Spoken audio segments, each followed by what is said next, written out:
नमस्कार दोस्तों।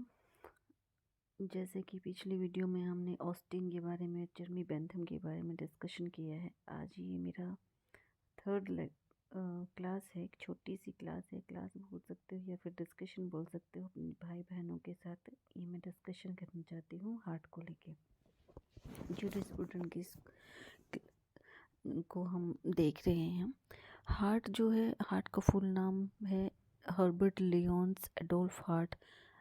इनका जन्म हुआ था 1907 में। ठीक है, ये एनालिटिकल स्कूल का ही एक रिनाउंड जूरिस्ट है।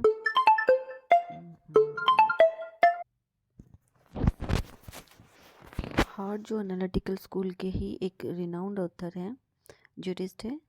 He rejected the Austin theory of positivism and expounded his legal theory based on the relationship between law and the society. ठीक है, इन्होंने जो ऑस्टिन का पॉजिटिविज्म है उनको रिजेक्ट कर दिया और इन्होंने लॉ एंड सोसाइटी के रिलेशनशिप के बारे में बताया है।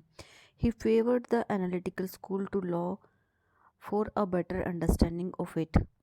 हिज क्लासिकल वर्क कौन सा है? The concept of law. Classical work है concept of law. Was written in criticism of Austin theory. Austin को क्रिटिसाइज करते हुए और ऑस्टिन की थ्योरी को क्रिटिसाइज करते हुए इन्होंने द कंसेप्ट ऑफ लॉ दिया है। Hart's notion of law altogether different from his predecessor because he believed that law, conscience and morality are related social phenomena having sociological implication. Next हम चलते हैं calcium की theory के ऊपर, क्योंकि heart ने एक प्राइमरी और सेकेंडरी जो प्रिंसिपल दिए थे। प्राइमरी में उन्होंने बोला था कि कुछ प्रिंसिपल होंगे जो कि लॉ होंगे, जो कि अन्य जो सेकेंडरी के अंदर आके ये ड्यूटी प्राइमरी में आगे राइट्स। ठीक है, तो इस तरीके से उन्होंने प्राइमरी और सेकेंडरी राइट्स के बारे में जिक्र किया था। अब है Kelsen theory pure science of law है। ठीक है, केल्सन भी जो एनालिटिकल स्कूल के ही एक रिनाउंड जूरिस्ट है। हैंस केल्सन इनका नाम है। 1881 में इनका बर्थ हुआ था और 1973 तक ये रहे। Kelsen born in Austria and served as different areas such as a professor, judge and traveled from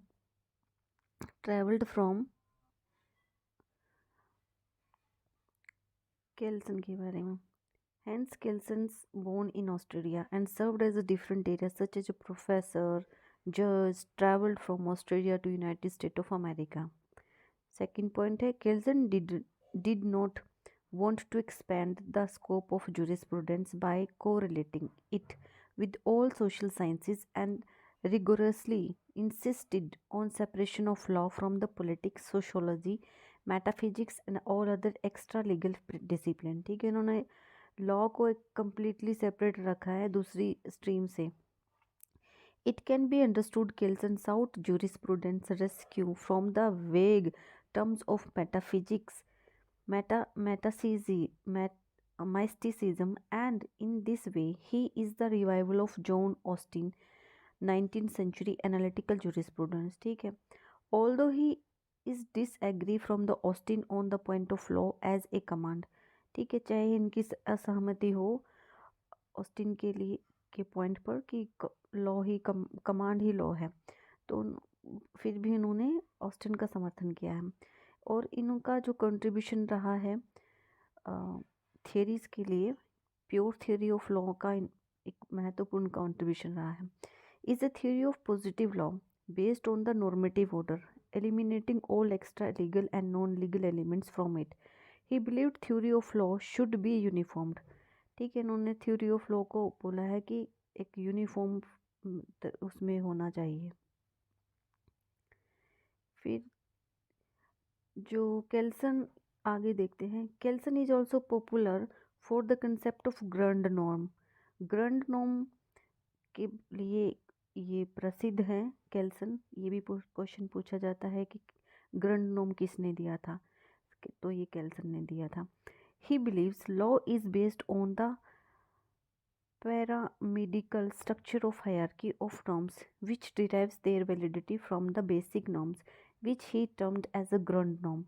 ठीक है, जैसे हमारे इंडियन कंटेक्स्ट में हम ग्रैंड नॉर्म कॉन्स्टिट्यूशन को मान सकते हैं, क्योंकि कॉन्स्टिट्यूशन से ही हम सारे लॉ, चाहे वो आईपीसी हो, इंडियन पिनल कोड हो, सेंस वहीं से डिराइव करते हैं। तो ग्रैंड नॉर्म इस सेंस में fundamental law.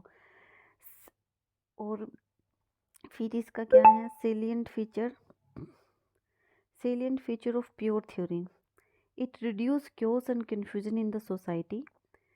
It conferred only on the what the what the law is and not to what the law ought to be। ये सिर्फ इस पे एम्फेसाइज करता है कि लॉ क्या है, ना कि इस चीज़ पे कि लॉ इन फ्यूचर क्या होना चाहिए।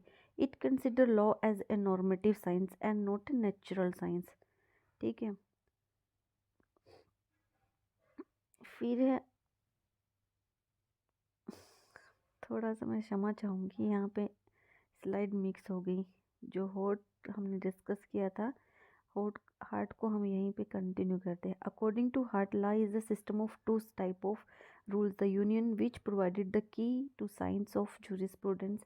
These rules he called as a primary and a secondary rule, rejecting Austin views that law is a command. Primary rules are duty imposing, while the secondary rules confer powers, and the union of the two is essential of a law.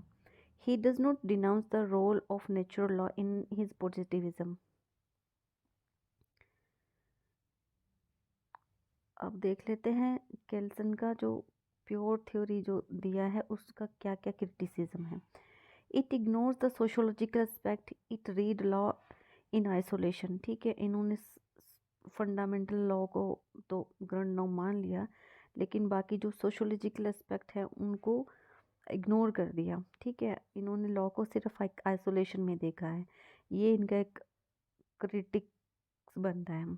फिर second है, no logical base how to determinate the grundnorm are pure.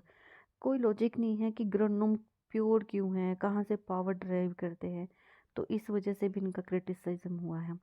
Third है, it is based on the hypothetical consideration without any practicability. ठीक है, मतलब hypothetically इन्होंने बातें बोल दी है, इसका प्रैक्टिकल कोई यूज़ ही नहीं है। It is not possible to devised law from the influence of political ideology and social need. It does not provide any solution for the conflict arising out of ideological difference. Law cannot completely divorce from the ethics and morality, which give it a honorable place in the society. ठीक है, thanks for the watching. We will continue it later on. Thank you.